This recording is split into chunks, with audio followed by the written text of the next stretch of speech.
You're tuned into the stellar award-winning internet radio station. You're at the right place at the right time. Yes, Lord Radio.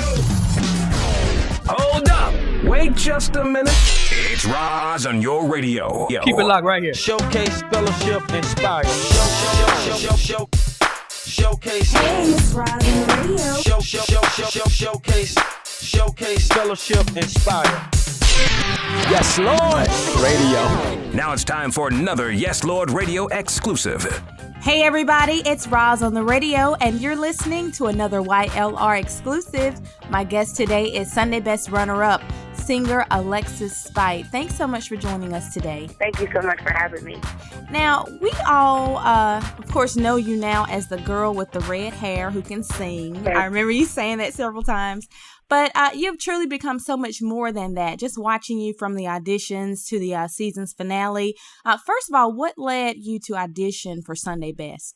Well, of course, you get your family and your friends saying, you know, you got to go audition for Sunday Best. And then the audition city was right in St. Louis, which isn't too far from Kansas City. Mm-hmm. So a bunch of my family got up in the van really, really late and decided to make the trip and sit in that line overnight and finally audition. Wow.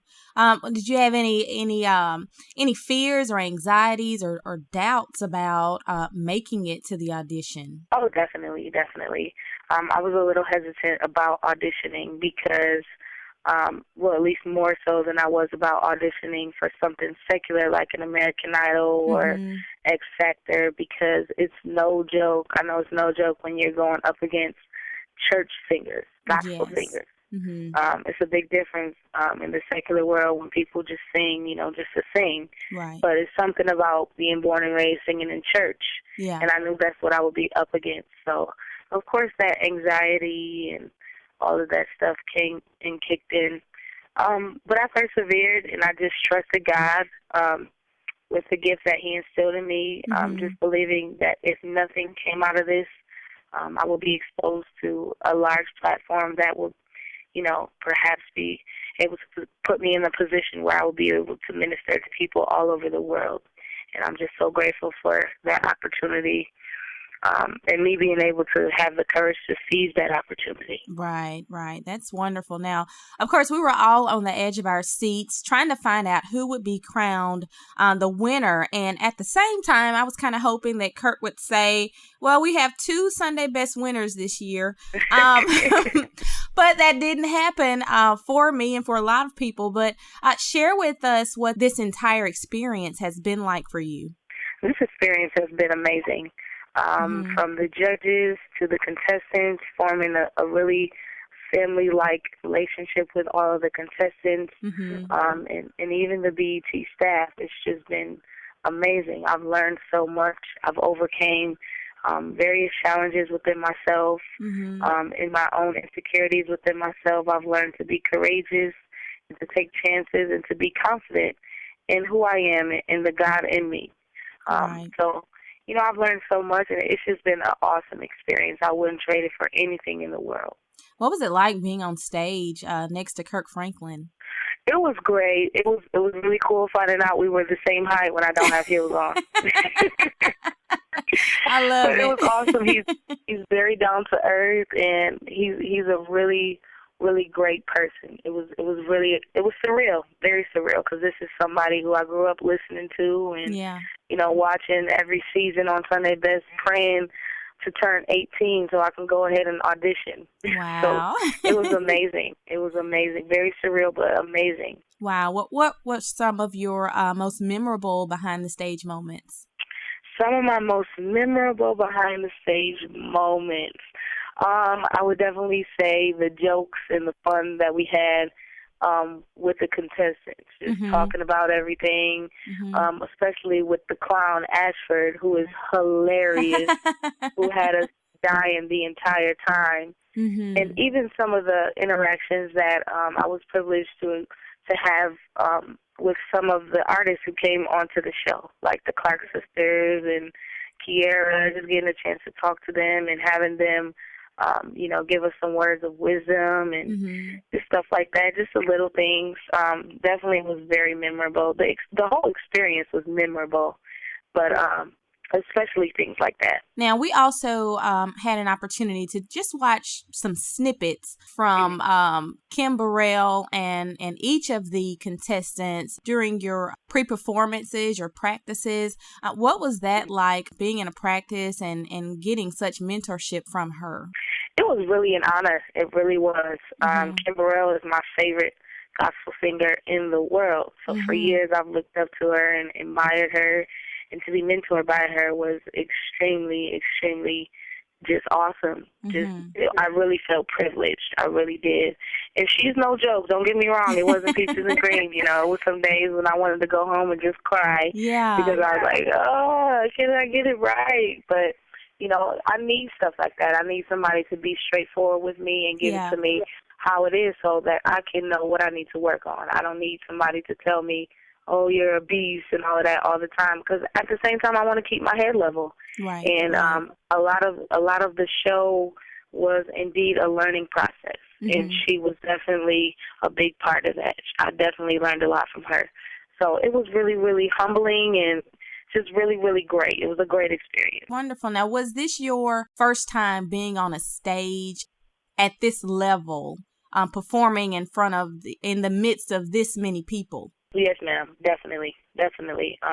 Of course, I grew up singing in church. I've been singing since I was 3 years old. Okay. So, of course, I've sang a lot of different places, but never on such large of a platform and never on national television. Right. So it was awesome. I'm still very, very grateful for it. So what advice would you give to other Sunday Best hopefuls about the Sunday Best experience and what to expect, as you said, having such a large platform?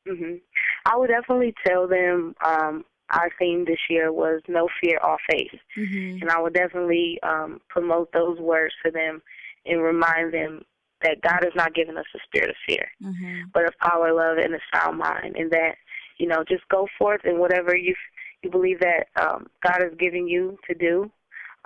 Don't let fear restrict you from seizing opportunities that could change your entire life. Never did I ever think that my life would change in 1 year. So, you know, and it was all because of me trusting God and seizing that opportunity. So I would definitely tell them to do that, and also to continue to be prayerful and to keep that line of connection with God going at all times. It'll keep your head level when you feel like you can't do it. When you see the competition and it's like, oh my God, everybody can sing. Yes. But when you have that connection with God, He'll remind you, you know, this is what I called you to do, you know. That's and good. If you just keep that open connection with God, keep Him first before everything, you'll be able to do anything. You know, it's always exciting for me to hear you talk like this, number one, but it's exciting to hear young people singing for the Lord, and not just singing. I mean, watching you on stage, shouting for God and ministering at such an early age. At what point did you realize that you wanted to use your gift for God? I mean, of course, growing up, again, being born and raised in church, it was something that was always a part of me.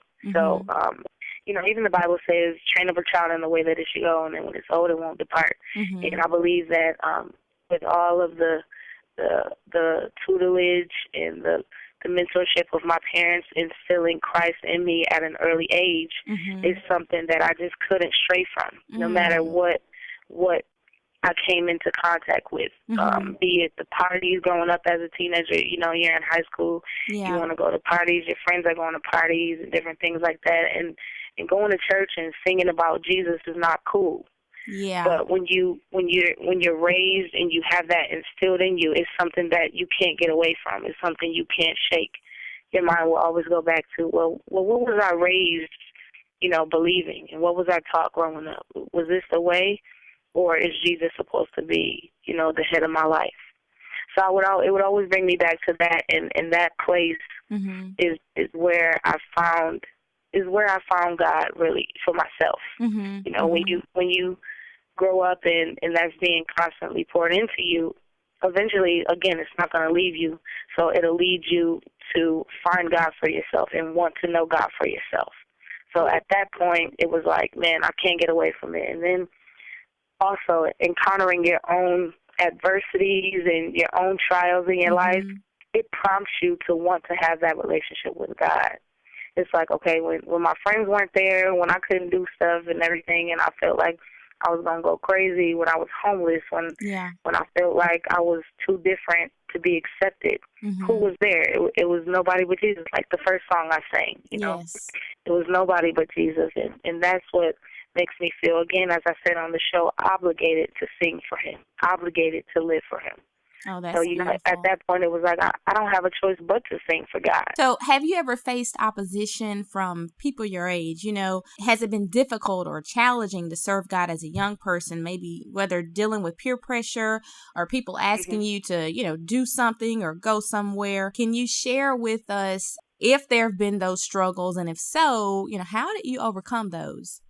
Absolutely. I mean, as a young person, again, there's your flesh is pulling you a million ways, you know, in various areas. I mean, just high school alone, there's several things that you encounter that would, you know, push you to go in different directions.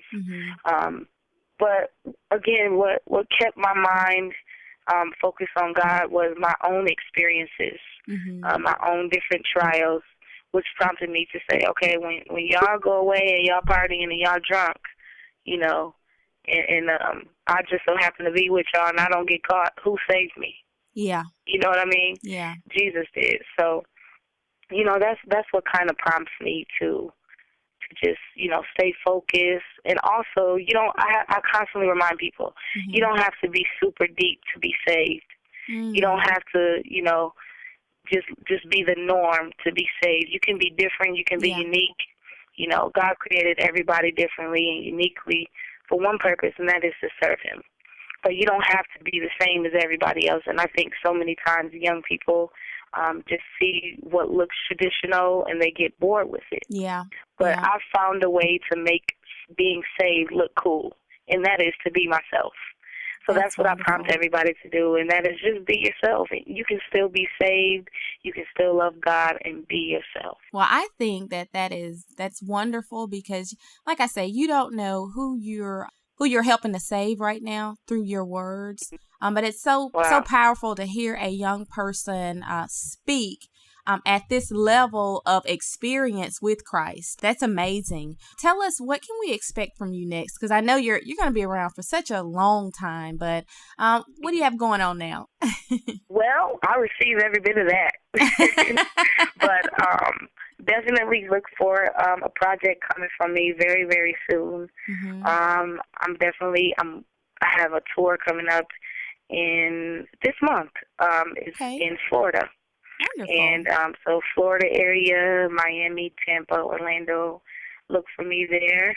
I have several dates like for this whole entire year.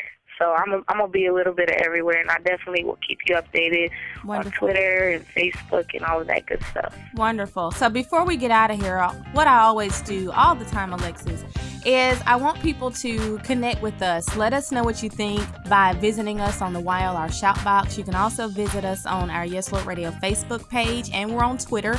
And stay connected with me by visiting me on Facebook.com and Twitter.com/Roz on the radio. And Alexis, how can everybody stay connected to you? Yes, definitely follow me on Twitter. It's at Lyrically Lexi, LYRICALLY_LEXI. Okay. And I am very good at following back. So follow me, shout me out or something, and I will get right back at you and follow you right back. My Facebook personal page is maxed out. However, I created a fan page, so like it. I will update it like it's my Facebook page so y'all can keep me close. That is awesome. Well, guys, stay connected to Alexis, and I'm sure she'll be back with us to share some of her fantastic music. This is Roz on the radio, and you've just experienced a YLR exclusive with Miss Alexis Spight. Thanks, guys, for joining us. You're tuned into the stellar award-winning internet radio station. Showcase. You're at the right place at the right time. Yes, Lord Radio. Showcase. You're at the right place at the right time. Yes, Lord Radio. Showcase Fellowship Inspire. Hey everybody, it's Roz on the radio, bringing you the YLR exclusives from your favorite artist. Follow me on Twitter and Facebook.com/Roz on the radio to find out who's next. You're listening to YesLordRadio.com. Showcase, fellowship, inspire.